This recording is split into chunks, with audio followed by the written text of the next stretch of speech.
everybody. Thank you for being on the show. I'm really excited about our next guest. Today, the guest is Dru Morgan from Morgan Business Sales.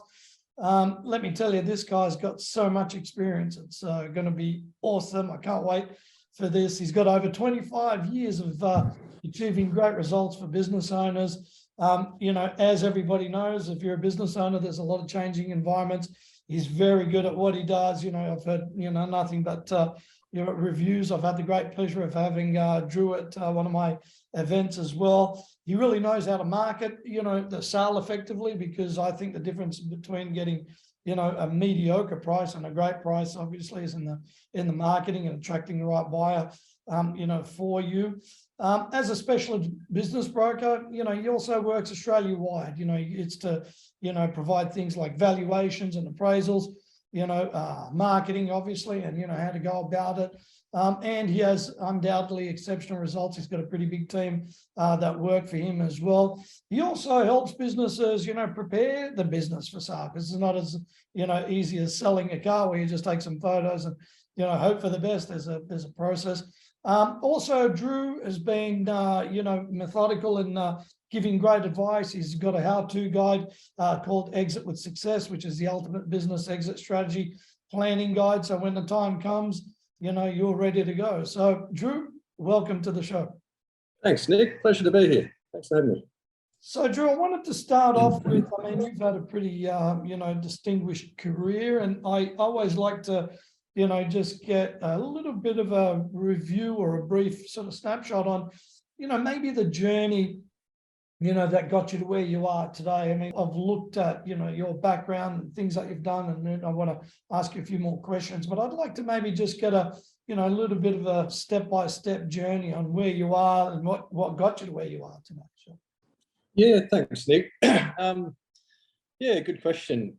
For me, having a lot of experience over the last 25 years in working for other firms, doing what we do, seeing how different people approach it, it just led me on a thought path for a long time as to how it could possibly be done better, where money should be invested in terms of development of systems, a lot of things that other business owners weren't looking at, and I had a fair bit of time to try and develop systems around that and processes, and really put some thought into how to take something, how to scale it well, how to sit outside it and work on it, and concentrate on developing systems and finding our, I guess, unique value proposition. How would we be different from everyone else that was out there?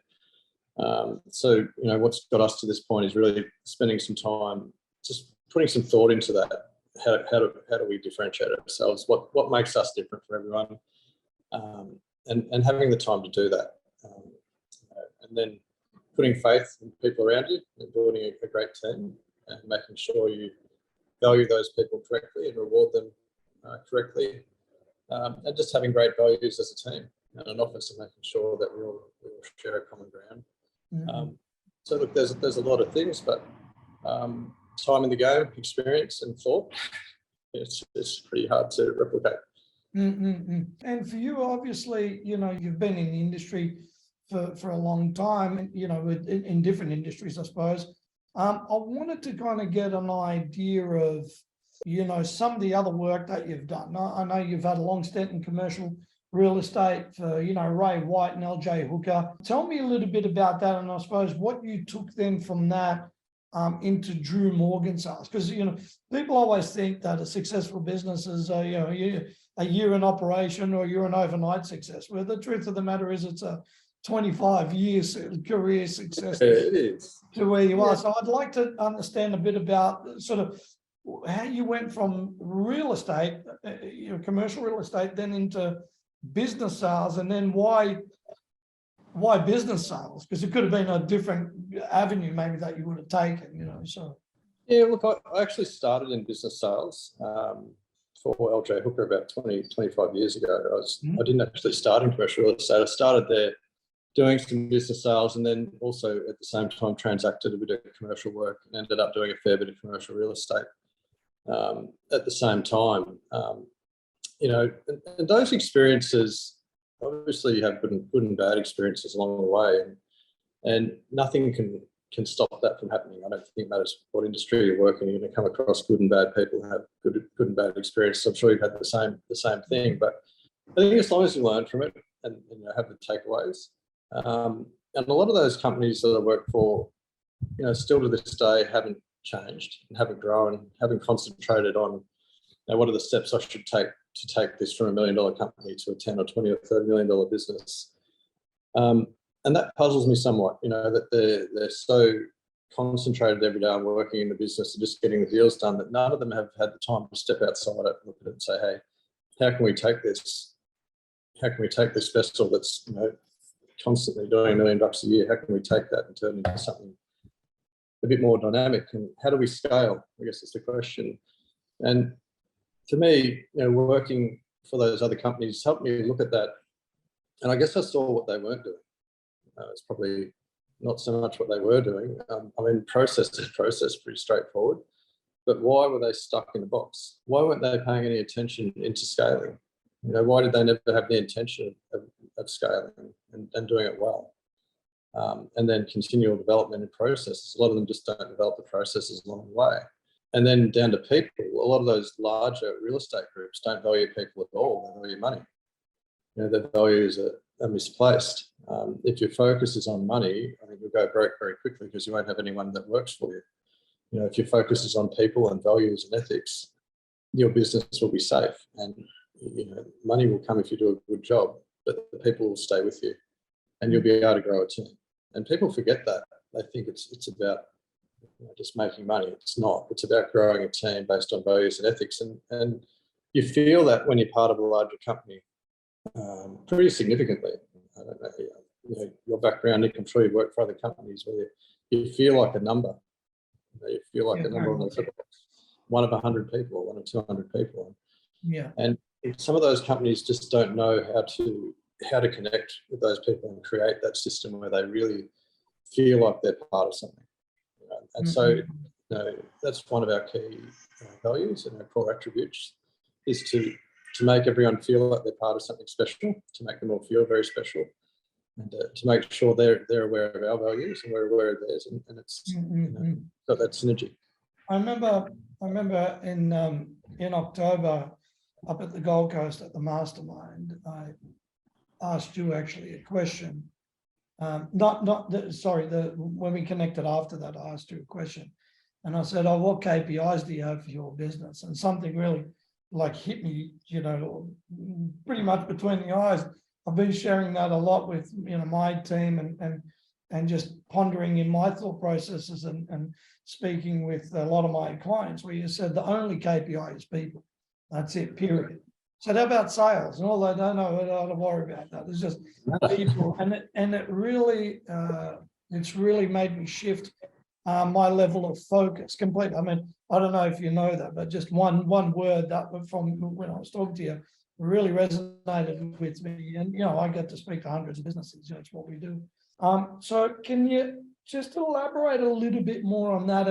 And I suppose what I wanted to see if I can do is, if we tied this into a company that you would look for to try to help, because not all companies are saleable and not all companies you'd probably want to work with, can you just explain a little bit more about, if the only KPI is people, as an example, what does it look like in a company that's valued money more than the KPI of people? And what difference does it make for in a sales process, so to speak? It makes all the difference. It's the difference between taking something from $1 million company to, you cannot take a company, you can't scale a company without people. That's impossible. There's not too many, one-person businesses out there that are turning over 30, 40 million bucks. It doesn't happen. So with that in mind, there's a couple of things that you have to be well aware of in order to do that properly. I think, number one, the main mistake a lot of business owners make is they don't take themselves out of the business. They're invested in it. They're working in it, 8 hours a day or 10 hours a day or 12 hours a day or whatever. And it's revolved around them, and that limits their ability to do a number of things. It limits their ability to push responsibility to others. because they feel that the responsibility should be rested upon themselves and they should be the captain of the ship, and they don't give other managers the responsibility that they should have. And that doesn't make their life easier, it makes it harder. Because they don't put the values or the faith in the people around them. They have the mindset that nobody can put this kitchen in as well as I could do it. Nobody could put content on a website as well as I could. Nobody could fix this vehicle as well as I could, or make those claims or do the advertising. So a lot of that's a mindset to put your faith in others, and to put your faith in a team. And someone once told me that success isn't based on talent alone, it's based on a group of talents. It took me a while to understand that, but essentially what that means, and it's something I really took to heart, is that you can have a set of ideas and principles in your head and great ideas to grow a business, but if you put a great team around you, they'll have better ideas than you and other ways of looking at things, and you'll get value out of that.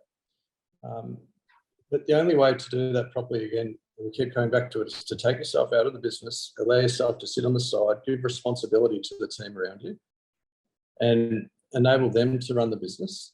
And that gives you time to concentrate on how to develop your unique value proposition and develop your business. But it also gives you time to look at the people working for you and maximise their skill set and develop them and make them successful, because the focus is not on yourself. I think people get caught up in making themselves successful or making their company successful. I think they're two different things. How about let's say with a lot of business owners that have tried, to employ the right people for them to be able to grow the business, have faith in the general manager, the operations manager, whatever it may be.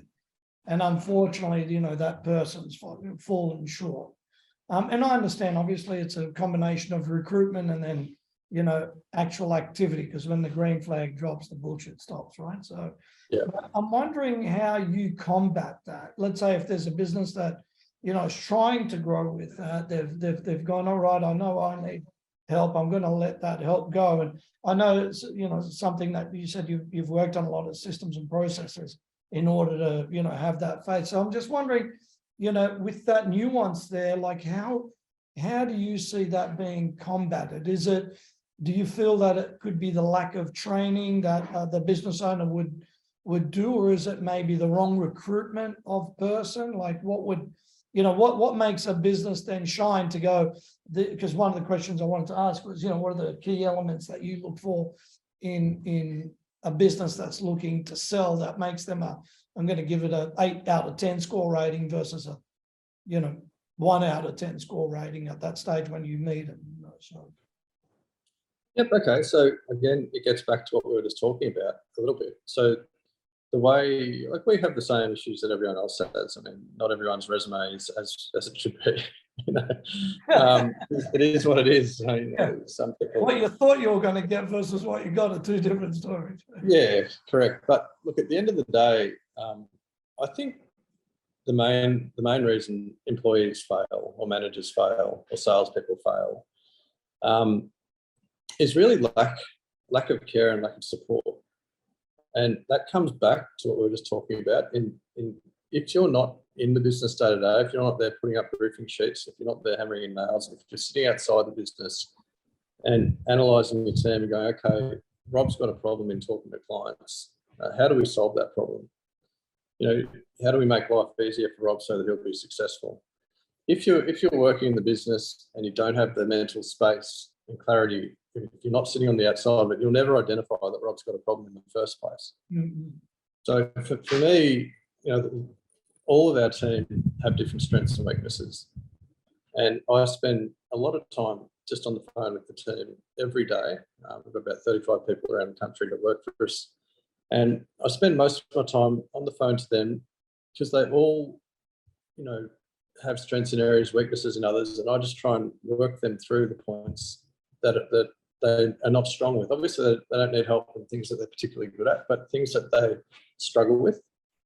And it's different with everybody in our business. Some people have a weak financial acumen, other people have a weak sales acumen, other people are weak at one-on-one talking to people. So it's just, if you have the time to sit outside the business and look at your team and try and figure out everyone's little weakness and work on those daily. And I really mean daily. Like I talk to pretty much everyone on our team every day, which is unique. And I know not everyone does that, but I do that. Number one, it shows them that you care, but you try and make them successful. And they've got to believe that you're trying to make them successful and that they're not just a number. You know, and it's interesting. I mean, with that, it sounds funny because I work with it. I mean, myself and my team work with businesses continuously, and most people are so busy that they haven't even got time to scratch their ass, basically, right? And this is almost the reverse of things. I always think it's an evolutionary process. And if you look at the Michael Gerber model of, technician, manager, entrepreneur, right? Those three levels, it's an evolution to get from one to another. But the truth of the matter here is, of what you're saying is, A, to value your business more, for it to be more successful, and for it to break a glass ceiling. It's the less of the doing the activity that you thought you were supposed to be doing, or that you can't give up, or that you've trained to do. And it's more about the activity of, working on your team to support them, to do the heavy lifting for you and do all the work and make the business even better. That's necessarily not having to do anything with you, having to be in that business all the time, right? It almost feels like a contradictory term of, if you want a job done, do it yourself, or nobody can do a job as good as I can, right? Because that's what's drilled into us, isn't it? Like, a lot of people, especially in Australia, it's this, if I don't work 500 hours a day, I'm not worthy of being a boss. Yep. That is a mental mind shift. And I think I told you that story at the meeting of a gentleman we just sold a business for. Built a successful business. He's only 27, employed 72 people in the allied health sector. And he didn't go into the business at all. Not at all. Didn't work in any role in the business.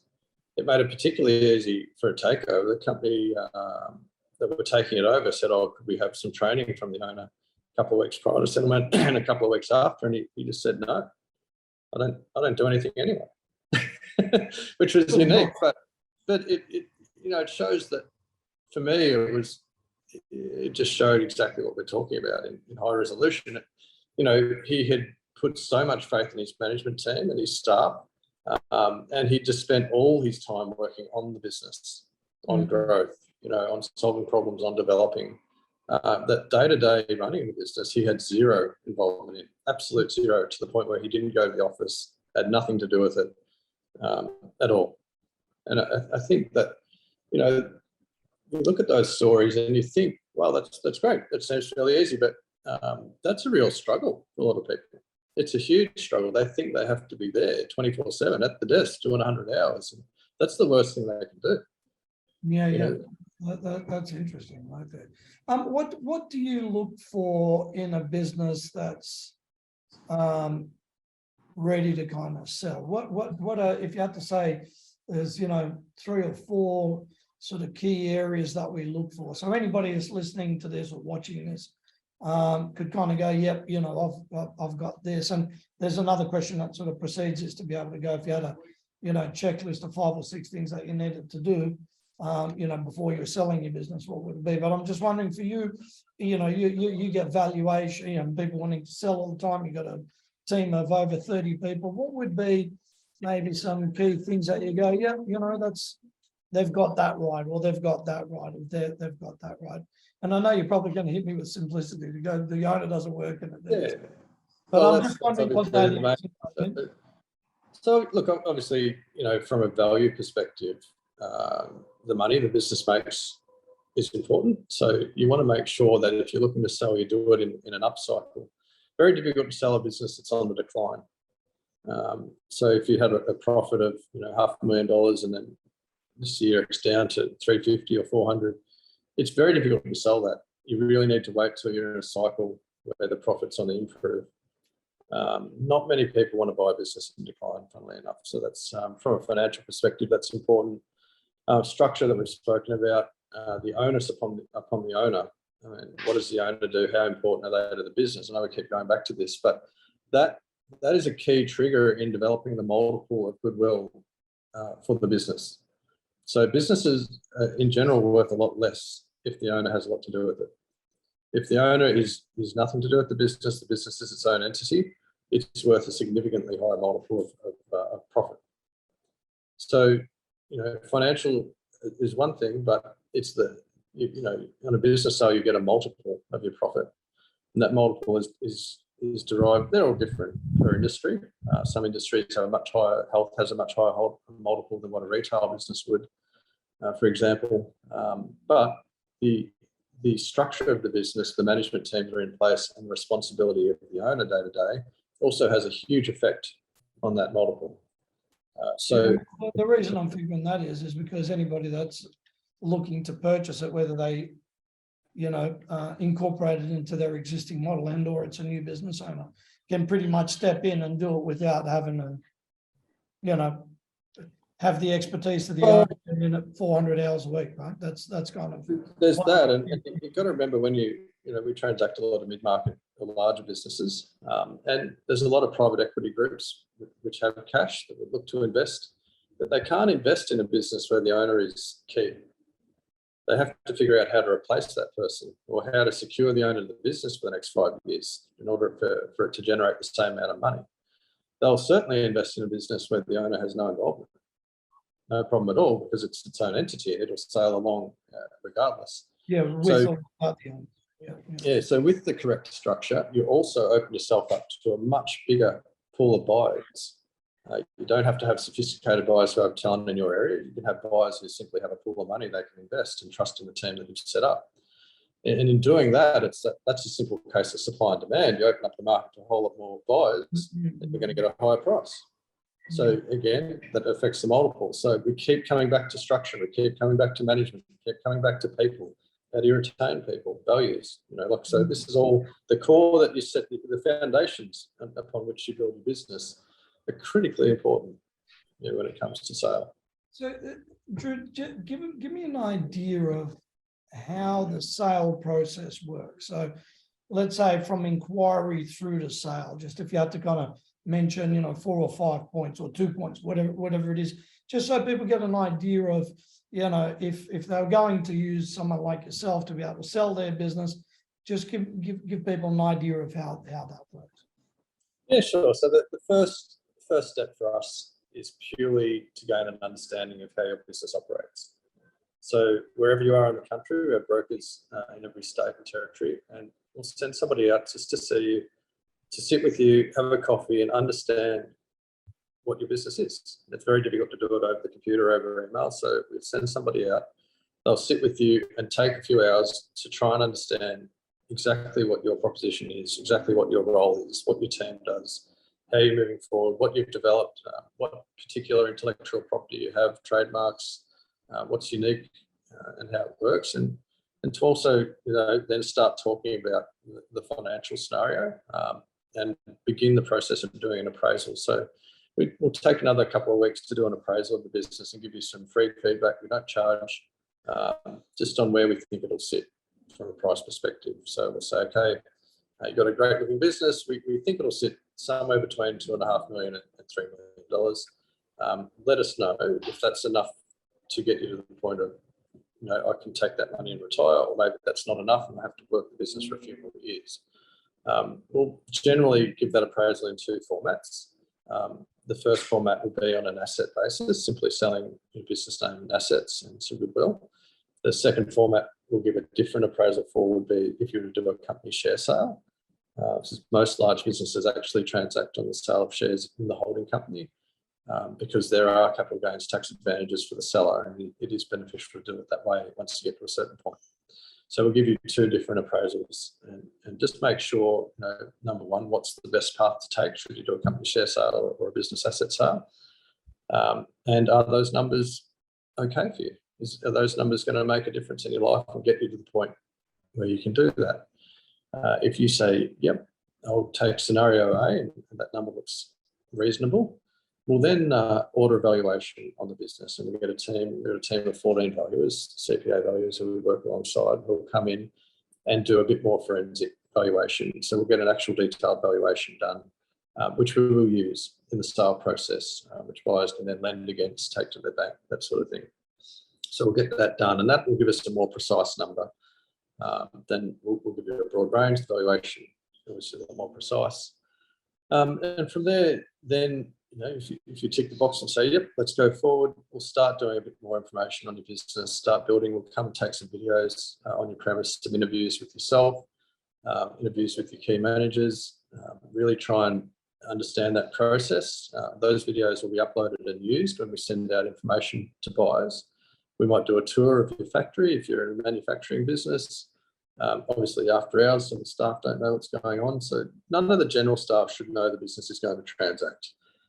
It's beneficial sometimes for key management staff to know, because most buyers will want to talk to them anyway throughout the process. So it's very difficult to keep them out of the loop, particularly if they're key and the owners set the business up to the point where the managers are the ones running it. Then a lot of the time we will do a pre-scripted interview with those guys, which we can email in email form to buyers, so they can essentially get an understanding of the managers in the business.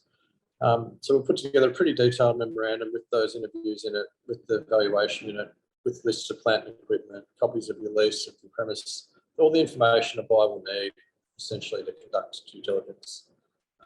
Then we'll go about, once we've got all that together, making a list of potential buyers. So that's something we'll sit down and work through with you. Okay, you've got a coaching company.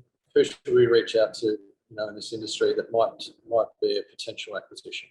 So we'll create a list, maybe of 100 different companies that we'll reach out to directly. And then we'll also broadcast an ad on all the country's leading business sale websites. It's nondescript, doesn't say who you are, obviously, but we'll say, coaching company, New South Wales based, turnover, $20 million or whatever it is. And it'll give some good financial information. So anyone that we don't approach directly, we can try and get somebody else intrigued and get them coming in. We'll also go through our own database and see if it would suit any of the private equity groups or other people that may have inquired. Then it's just a point of trying to figure out who's on the zoo and negotiate a deal that's going to work for you. The negotiation process will take a little bit of time, because initially we'll be negotiating with quite a number of people. The last allied health business I just was talking about, I think we had 70 odd inquiries. So we had to negotiate with all those parties and whittled it down to 3 or 4 that were genuine, that really wanted to acquire. And then it was a matter of selecting, the one of those 4 that we felt had the best values to take that over, and we're going to be the best fit. Once you've got all that nutted out onto a basic heads of agreement, we'll then get the solicitors involved and draft that up to a share sale agreement and transact, which is pretty straightforward. So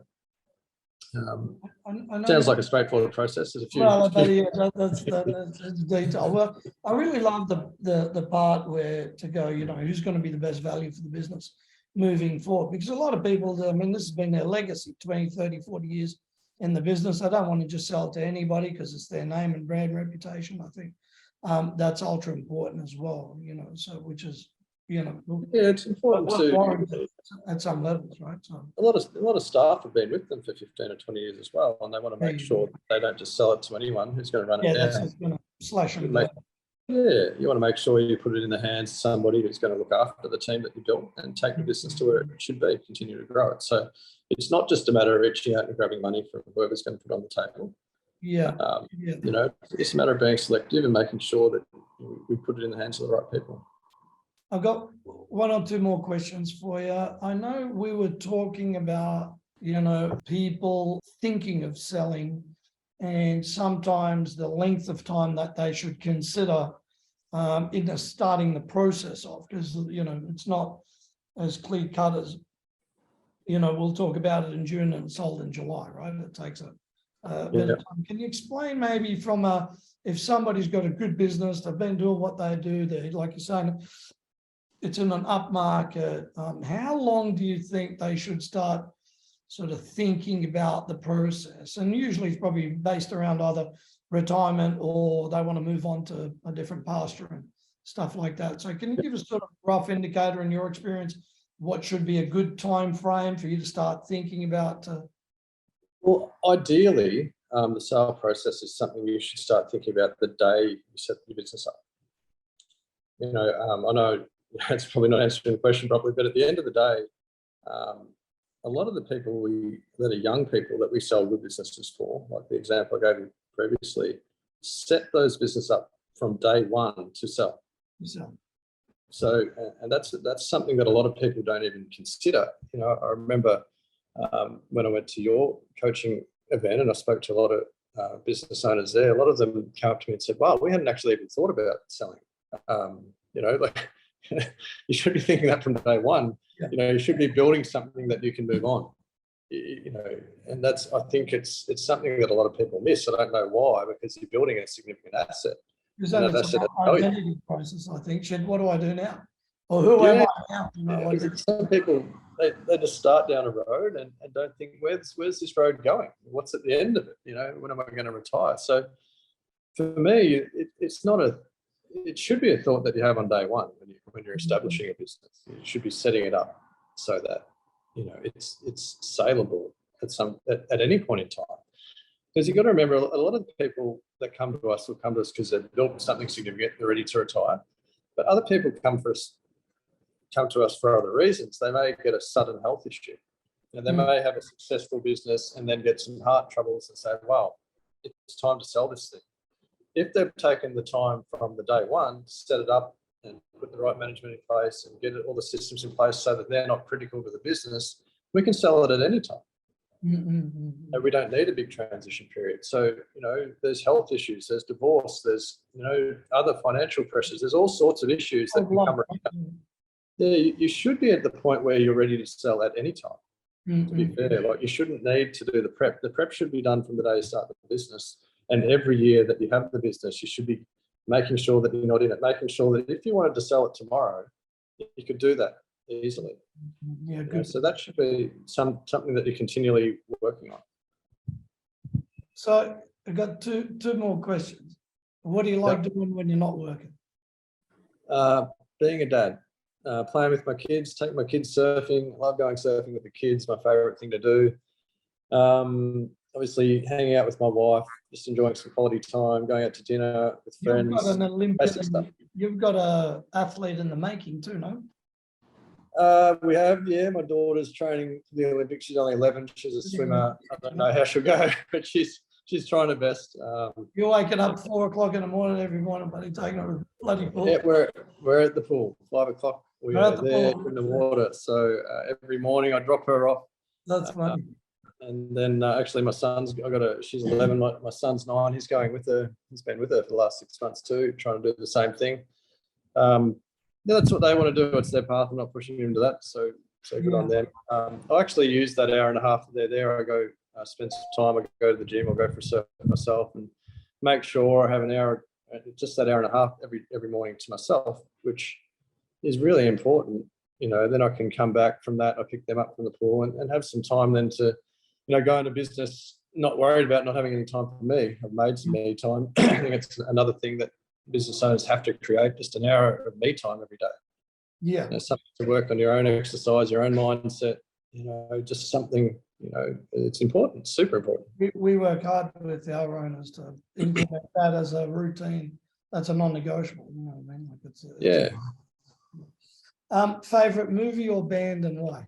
Oh, wow. Okay. Favorite movie, definitely The Shawshank Redemption. Oh, Shawshank's good choice. I don't know why. I love that movie. I've watched it a million times. It's a legend movie. That's it. Yeah. Favorite band, there's so many. I do love In Excess. It changes. I like AC/DC. I like all sorts of stuff, really. I even like Johnny Farnham, to be honest. I like acoustic music. I don't know. I like all sorts of stuff. And last point, how can people get in touch with you? Just via our website. So we're Morgan Business Sales, www.morganbusinesssales.com. You can reach out to myself directly. My details are there, or you can reach out to any of our brokers in any of the states right throughout Australia. And they'd be quite happy just to come and have a coffee with you and go through things. There's no obligation at all. We don't make you sign anything or pay any money up front.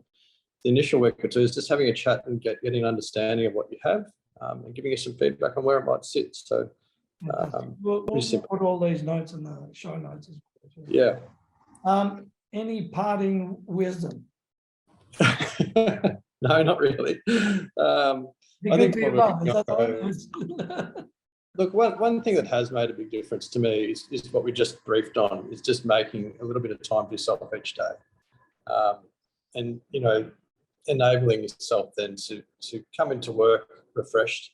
I read a book a few years ago about, it's from an athlete, it was one of the guys I grew up surfing with, and he sort of wrote about, when you go to sleep at night and your pulse drops to 45 or 50 beats a minute, you don't want to then wake up and go to work.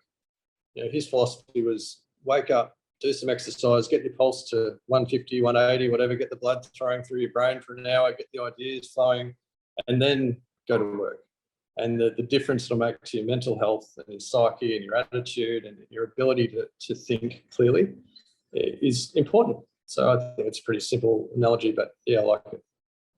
Well, it's interesting how most people are doing the reverse of that. Get up, wake up to a stressed out email or whatever, and drink 4 litres of coffee, smoke 2 half a cup of cigarettes, and then wonder why, oh shit, this guy dropped dead with a heart attack. It's like, maybe you should have thought about that. But that's times for another podcast. But it's well, Dru, thank you, mate. I think, man, you've just got a wealth of knowledge. Anybody watching this or listening to this episode, I highly recommend that you speak to either Dru or one of his team, mate. They're all professionals. They're all over the country. I love the idea of being able to just have a chat and then take it from there. There's no obligation. The one thing I want to leave everyone with is, you've just got to consider, if you're in the game for 10, 15, 25 years, or maybe 5 years or 3 years, whatever it is, the key takeaway here is you've probably got an asset